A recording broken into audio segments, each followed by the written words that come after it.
আজকে এখন বানাচ্ছি সন্ধ্যা মানে এখন প্রায় 8টা বেজে গেছে। ফুলকপির পকোড়া। ফুলকপির পকোড়ার জন্য আমি ফুলকপিটা কী করেছি, নুন দিয়ে সিদ্ধ করে নিয়েছি, মানে একটু ভাপ দিয়ে নিয়েছি। কালারটা দেখে বুঝতেই পারছো চেঞ্জ হয়ে গেছে।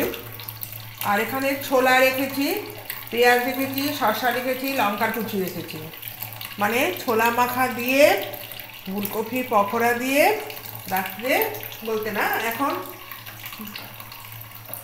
ওই সন্ধ্যার ডিনার। এখানে আমি দিয়েছি চালের গুঁড়ো, একটু চাট মশলা, বেসন, আর দিয়েছি নুন, হলুদ আর একটু কর্নফ্লাওয়ার। এবার বাকি মশলাগুলো আমি এটার সঙ্গে মিশিয়ে নিচ্ছি। আগে এটাকে মিক্স করে নিচ্ছি। এবার সঙ্গে যেহেতু পকোড়ার মধ্যে একটা ডিম না দিলে টেস্টটা ভালো লাগবে না। আমি একটু ডিম দিয়ে একটা পকোড়া বানাচ্ছি। এবার ডিমের ব্যাটারটা এটার সঙ্গে ভালো করে মিক্স করে নিচ্ছি। এবার কড়াইটা যেহেতু একটু জল ছিল গরম করে নিয়েছি। এবার এর মধ্যে আমি সাদা অয়েলটা দিয়ে নিচ্ছি। এবার এই পকোড়ার সাথে আমি ডিমের ব্যাটারটা ভালো করে গুলে নিচ্ছি। এখানে ছোলাটাকে ভিজিয়ে জলটা ছাড়িয়ে রেখেছি। ছোলার সঙ্গে একটু আলু না হলে ভালো লাগবে না, তার জন্য একটু আলুটাও ছোট ছোট করে টুকরো করে আমি একটু ডিমটা দিয়েছি, অল্প একটু ঘন ব্যাটার বানিয়ে নিয়েছি।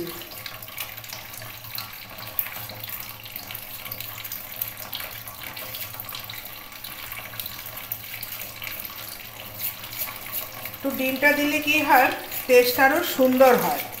যে কোনো পকোড়ার মধ্যে যদি একটু ডিম দেওয়া যায় টেস্টটা আরও বেড়ে যায়। আর এর মধ্যে আমি কোনো মশলাপাতি দিইনি, নুন হলুদ তো দিতেই হবে। আর তার সঙ্গে আমি একটু দিয়েছি চাট মশলা। এই ব্যাটারটা বেশি কিন্তু ঘন নেই, পাতলাও নেই, তোমরা দেখে বুঝতেই পারছো। আমি একবার ডানে ঘোরাচ্ছি, একবার বাঁয়ে ঘোরাচ্ছি। প্রথমে কেন, তাকে মিক্সড করার জন্য। এটাই হচ্ছে আসল ঘোটা। যত এই ব্যাটারটা যত পাক দেওয়া যাবে ততই একটা থকথকানি ভাবটা চলে আসবে। দেখো আস্তে আস্তে দেখো কি সুন্দর পারফেক্ট হয়ে গেল। এটা হচ্ছে যতক্ষণ পারা যায়, তারপরে দেখবে যেহেতু ডিম দিয়েছি একটা ফানা ফানা আকৃতি আসবে।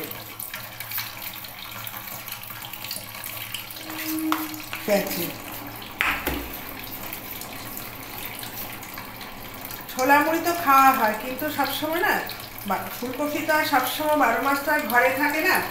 এর মধ্যে আমি একটু গরম তেল দিয়ে দিলাম। গরম তেলটা দিলে কি হবে, জিনিসটা আরও সফট হবে। যে কোনো পকোড়ার মধ্যে যদি একটু গরম তেল মেশানো যায় জিনিসটা আরও সফট হবে।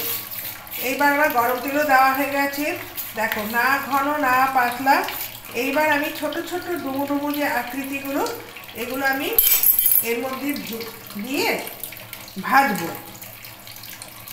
যতটা বেসন দেওয়া যায় এইটাই কিন্তু খেতে বেশি ভালো লাগে। ছোট্ট ছোট্ট ফুলকপির পকোড়া আমি এর মধ্যেই সব দিয়ে দিই, তাহলে কি হবে, আমার জিনিসটা এটার সাথে ভালো করে মিশে যাবে।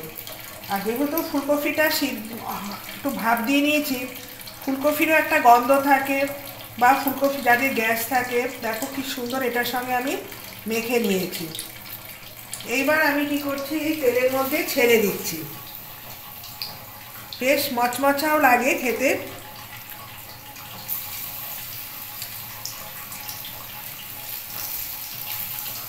এই ফুলকপি পকোড়া দিয়ে মুড়ি খেতে দারুণ লাগে।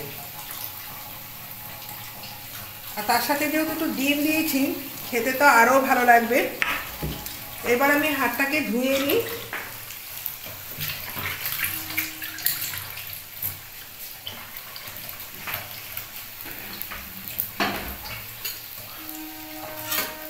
এইবার আমাকে একটু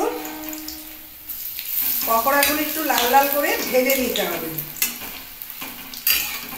যেহেতু ডিম দিয়েছি আর যেহেতু কর্নফ্লাওয়ার দেওয়া আছে, একটু চালের গুঁড়ো দিয়েছি, বেসন দিয়েছি, এটাকে একদম লাল লাল করে ভেজে তুলতে হবে। বেশ সুন্দর। তোমরা ডালের সাথেও খেতে পারো, মুড়ির সাথে খাও, সবসময় তো আর বাইরের থেকে তো খাওয়ার না। পকোড়াগুলো লাল হয়ে গেছে, আর বেশি ভাজলে এখন পুড়ে যাবে। এটাকে আমি এবার নামিয়ে ফেললাম। দেখো কালারটা কি সুন্দর হয়েছে। তোমরা ডিম দিয়ে ফুলকপি পকোড়া করবে, দারুণ টেস্ট লাগে এটা।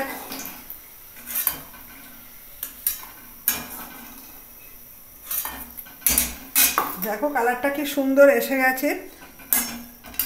এবার বাকিগুলো এইভাবেই ভেজে নিতে হবে। এবার আমি ছোলাটা, যেহেতু কাঁচা ছোলার জন্য আমি কি করেছি, প্রথমে একটু হালকা তেলে ভেজে নেব। তেলটা একটু গরম হওয়ার জন্য অপেক্ষা, তাহলে আমার পকোড়াটাও হয়ে গেল।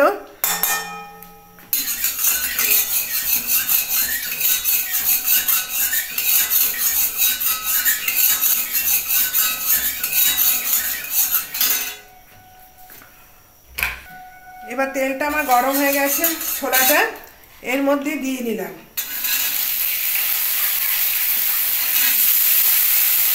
কাঁচা ছোলা অনেকেই পছন্দ করে না, বা আমিও পছন্দ করি না।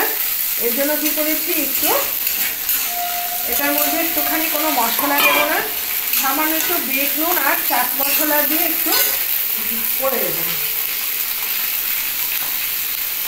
বিট নুনের জন্য একটু বিট নুন না হয় না, ছোলা মাখাটা খেতে টেস্ট লাগে না।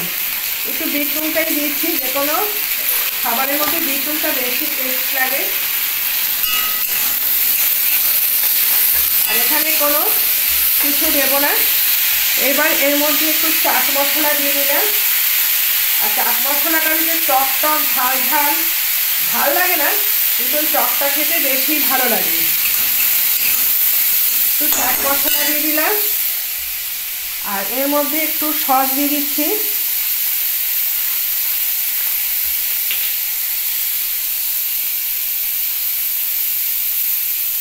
যেহেতু অল্প একটা টমেটো গোটা দিলাম না, কালারটাও বেশ সুন্দর চেঞ্জ হয়ে গেছে।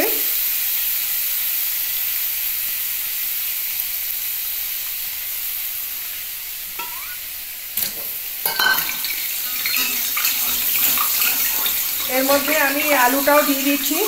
আলুটা ডুমো ডুমো করে কেটে একটু ভাপ দিয়ে নিয়েছি।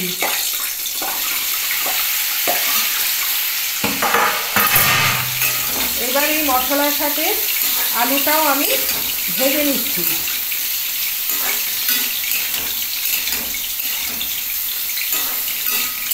এর মধ্যে আমি পেঁয়াজ আর শসাটাও দিয়ে দিচ্ছি।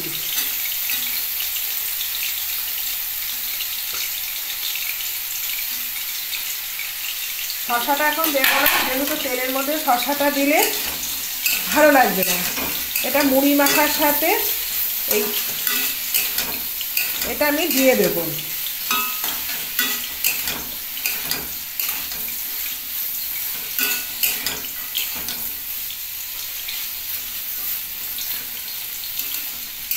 দেখো কি সুন্দর সব পেস্ট হয়ে গেছে। হালকা একটু, যেহেতু কাঁচা ছোলা তেল আলুটা দিয়েছি, মশলার সঙ্গে একটু দিয়ে দিয়েছি। শসাটা কাঁচা লঙ্কাটা দিইনি, কারণ সবাই তো ঝাল পছন্দ করে না। যে ঝাল পছন্দ করে আমি টুকরো করেছি, লঙ্কাটা খুব ঝাল। ব্যাস, ও মুড়িটার মধ্যে দেখি মানে মেতেই আছে, মানে একটু গরম করে নিতে হবে।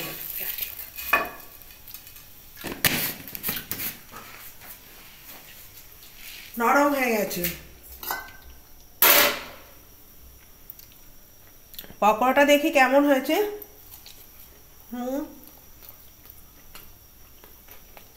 ফুলকপির পকোড়াটা তো দারুণ টেস্টি টেস্টি লাগে।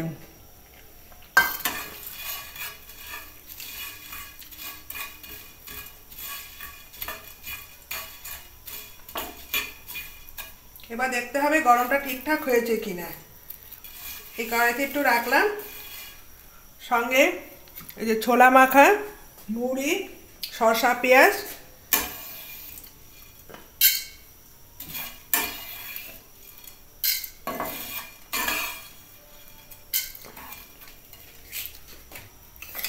এর সঙ্গে একটু পেঁয়াজ টিয়াজগুলো নিয়ে নিলাম, একটু শসা, দুটো টুকরো কাঁচা লঙ্কা নিলাম, আর 3টে পকোড়া নিলাম। ব্যাস, দেখেছো, অল্প অল্প নিলাম। এটাই আমাদের ব্রেকফাস্ট বা রাত দিয়ে সন্ধ্যা করবো। ঠিক আছে, তোমরা সঙ্গে থেকো।